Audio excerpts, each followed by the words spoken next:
Alors, on a une carte de densité. Donc la densité, elle peut être pratique parce qu'elle permet de vite voir des éléments, de les abstraire. Et c'est une donnée aussi qui est facile à interpréter. Ici, par exemple, si je sais que dans cette catégorie, j'ai un site ou deux sites par hectare, c'est une donnée qui est facile à comprendre, à interpréter. Tout de suite, on sait ce que ça veut dire. Il existe une autre façon d'observer des densités, des concentrations. Finalement, il s'agit toujours d'observer des phénomènes de concentration. Hein, ça sert un peu à ça, la densité. Et qui est souvent utilisée, c'est par la méthode des noyaux. C'est la méthode, en fait, ce qu'on appelle une carte de chaleur par la méthode des noyaux, les kernels. Alors les kernels, donc ces regroupements, c'est une autre façon de voir des concentrations. Donc je ne vais pas forcément revenir sur les détails de chaque élément parce que ça, normalement, vous l'avez vu en cours. Donc il fallait venir ou prendre des notes et ou demander à vos petits camarades. Mais ça va nous permettre en fait de passer ce problème qui est celui de la création du maillage. Parce que c'est ce qu'on a vu dans les vidéos sur la mise en place d'une densité par rapport à un maillage régulier, finalement, ça repose beaucoup sur le maillage lui-même. C'est-à-dire que si on n'est pas satisfait, et là, c'est vrai que je suis pas très satisfait de la taille de mon carroyage, la maille aurait dû être un peu plus fine. Finalement, il faut que je recommence à partir de la première étape. Donc, c'est pas très sympa. Donc, une autre façon de voir ces éléments par rapport à eux-mêmes, c'est d'observer donc des concentrations. Donc, une carte de chaleur, globalement, je vais venir effacer ça, une carte de chaleur, pour chaque point, on va venir mesurer le nombre de points qu'il y a autour. Alors, le diamètre du nombre de points qu'il y a autour, c'est aussi quelque chose qu'on doit choisir soi-même. Donc, et pareil, il n'y a pas de bon nombre idéal. Il faut tester à plusieurs pas et on verra celui qui fonctionne le mieux.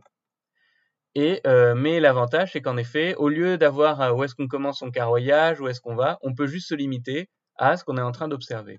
Alors une fois de plus, en carte de chaleur, je vais me concentrer que sur cette zone. Donc pour me concentrer que sur cette zone, je vais déjà sélectionner mes éléments et vous verrez que je vais pouvoir choisir de n'appliquer l'outil que sur les points sélectionnés. Donc pour déjà, on va aller chercher l'outil. Donc je crois que c'est chaleur, oui. Oui, parce que je n'utilise pas souvent en français QGIS. Je double-clique sur carte de chaleur. Et ici, j'ai bien carte archéologique. Alors, vous voyez, j'avais entité, je ne pouvais pas le sélectionner. J'ai recliqué dessus. Hop, entité, il est dégrisé.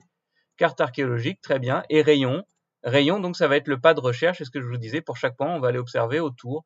Donc, on va voir des concentrations. Donc, ça, la taille du rayon, c'est vraiment totalement arbitraire. Ça peut être soit pour observer des choses, hein, c'est-à-dire qu'elles sont trop tassées, on veut pouvoir un peu les abstraire, les affiner, enfin affiner la visualisation. Soit on estime que notre concentration, elle a aucune valeur si le deuxième point le plus loin, il est au-delà de 100 mètres, par exemple. S'il est au-delà de 100 mètres, peut-être on se dit, bah, à notre échelle de travail, on va estimer qu'il n'y a plus de concentration. Donc vous voyez que la notion du rayon, déjà, elle peut avoir plusieurs interprétations.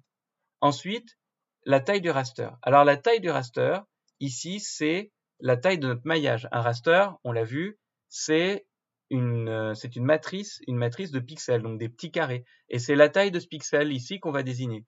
Donc c'est une question d'affichage. Donc c'est pas forcément très grave et surtout ça peut être long de calculer des matrices, enfin des rasters qui possèdent beaucoup de pixels. Et ici avoir un pixel pour chaque pixel fait 10 cm, je suis pas sûr que ça soit très utile. Et vous voyez que ça nous fait des images qui vont faire 22 000 pixels de côté. Donc autant dire que non, ça vaut pas la peine. Alors ici, si je fais voilà, 1 mètre de côté de pixels, vous voyez que tout à coup, ça me fait des lignes, ça me fait une image qui fait 2000 lignes et 3000 colonnes. On est dans quelque chose qui commence à être à peu près acceptable. Hein. L'idée, c'est que plus les rasters sont denses, plus ils sont longs à calculer, plus ils sont lourds, aussi volumineux en termes d'espace. Et une fois de plus, ça, c'est juste une question de visualisation. On pourra toujours un petit peu en plus changer les phénomènes de visualisation. Donc, ça sert à rien d'avoir des rasters qui sont lourds avec plein de pixels. L'information qui est vraiment importante, c'est ici le rayon. Alors, rapidement, les paramètres avancés. Ici, vous voyez qu'on peut pondérer la valeur dans les champs. Rayon depuis un champ. Donc, par exemple, on pourrait dire que le rayon, il n'est pas lié à une valeur qu'on a mise ici, 100 mètres, mais on peut dire qu'il est lié à une valeur qui est contenue dans la table attributaire. Peut-être qu'on veut observer, par exemple, on est sur une carte où on fait une différence entre des villages et des villes, et on voudrait estimer que, par exemple, on estime que les éléments qui sont à moins d'1 kilomètre de la ville font partie de la ville, ou en tout cas font partie de son aire, alors que les éléments à moins d'1 kilomètre, finalement à plus de 500 mètres d'un village, c'est pas très utile, c'est peut-être déjà un autre village en fonction de l'organisation. Donc ça, on pourrait directement le mettre dans la table attributaire. On peut aussi mettre des poids différents. Par exemple, alors ça, j'ai déjà fait sur des cartes d'estimation de concentration de sites archéologiques. Et ben le poids, on va le modifier en fonction de la certitude ou de la qualité des données. Parce que quand on traite des vieilles données, finalement, des fois, c'est pas forcément utile ou ça va nous permettre de finalement mesurer, tempérer le modèle qu'on a. Là, on va pas le faire. Ensuite, kernel shape, ça j'ai expliqué en cours, hein, quadratique, triangulaire, cubique, etc. Quadratique, c'est la valeur qu'on utilise la plupart du temps, c'est ce qui correspond à une distribution normale. Et ici, decay ratio, bon pareil, c'est d'ailleurs, vous voyez que c'est que pour les triangles, donc ça va pas nous intéresser. Et puis, value scaling, on va laisser raw. Et fichier temporaire, on exécute. On exécute. Là, ça va relativement vite parce que ma matrice, elle est petite et c'est très bien. Et vous voyez que j'ai déjà pas mal d'informations qui est sortie. Alors, pas mal d'informations qui est sortie, vous voyez que ça commence quand même à 0. Donc ici, j'ai plein d'éléments qui sont à 0. Et ici, là, je crois que j'ai tout est à 0 aussi. Je vais cliquer. Ah, voilà, non. On voit que ça monte un peu. Une façon qui va, souvent ce qu'on fait, c'est qu'on va venir affiner notre visualisation. Alors en réalité, je trouve que là 100 mètres, c'est peut-être un peu petit parce que vous voyez que là, je vais jamais rien obtenir. Donc je vais peut-être plutôt directement relancer à 200 mètres et voir ce que ça donne. Donc vous voyez, si je relance, 200 mètres, ah, couche de points évidemment, voilà, entité sélectionnée, je les garde sélectionnées. On a dit qu'on faisait 1 mètre, voilà, ici on est très bien, et sauf qu'ici on est à 200 mètres de rayon. Alors, vous voyez que comme mon rayon est plus grand, il va devoir venir calculer plus de points. La recherche est un peu plus longue. Donc, l'augmentation du rayon augmente aussi le temps de calcul de la carte de chaleur. On a fini. Vous voyez que les données sont un peu plus larges. Alors ici, je vais décocher. D'ailleurs, je vais même la supprimer. Et ce que je voudrais voir, c'est les zones de concentration. Une fois de plus, quand j'ai un site isolé comme ça, il ne m'intéresse pas. Donc, ce que je vais faire tout simplement, je vais aller sur Heatmap et je vais venir modifier sa symbologie. Alors c'est ici, il s'agit de symbologie de raster. Je reviendrai dessus dans la vidéo sur les modèles numériques de terrain, je reviendrai de façon un peu plus poussée, mais les rasters, puisque c'est une donnée qui est continue, eh ben, on est obligé de traiter cette information de façon continue. Donc en fait, si vous voulez, c'est comme quand sur les vecteurs, on utilise l'information graduée. On est obligé de faire ça. Type de rendu, bande grise unique, nous on va traiter des couleurs, donc on va aller sur pseudo couleurs à bande unique, on va être sur une bande unique qui va venir afficher nos couleurs. Et vous voyez qu'ici, alors par défaut, il me met celle que j'utilise le plus, la Viridis, qui est une des meilleures palettes de couleurs, qui est vraiment celle qu'on utilise tout le temps, qui permet de voir énormément de variations en fait d'éléments. Elle est faite et normalement elle résiste aussi aux différents handicaps visuels. Et simplement, vous voyez qu'ici j'ai toutes mes valeurs, j'ai toutes mes bornes. On voit que même si ici il s'agit d'une coloration continue, on peut voir que là j'ai toutes mes petites bornes qui sont mises avec des couleurs bien définies.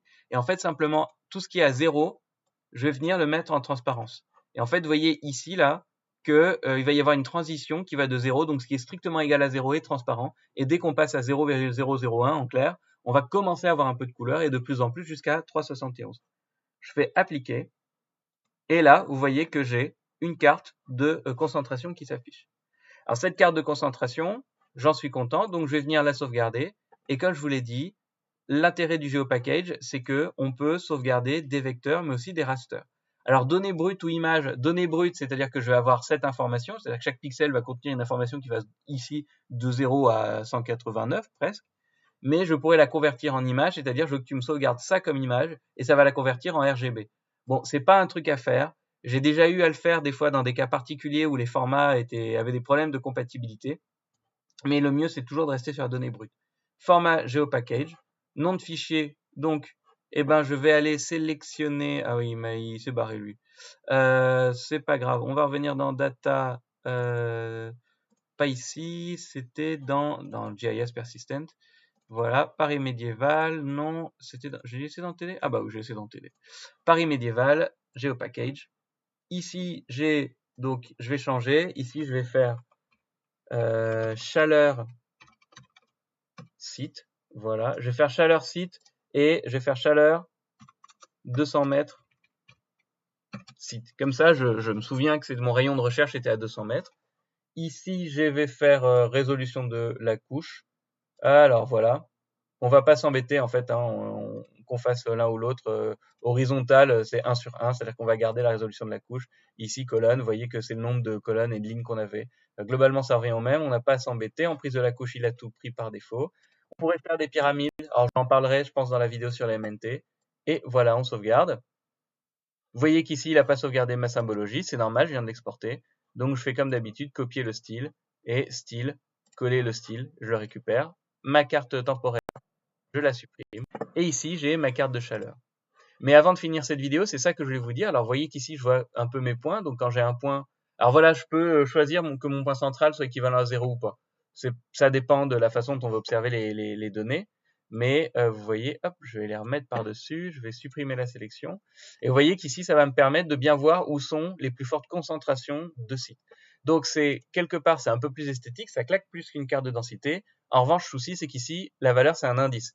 Là, l'indice est de 188.98.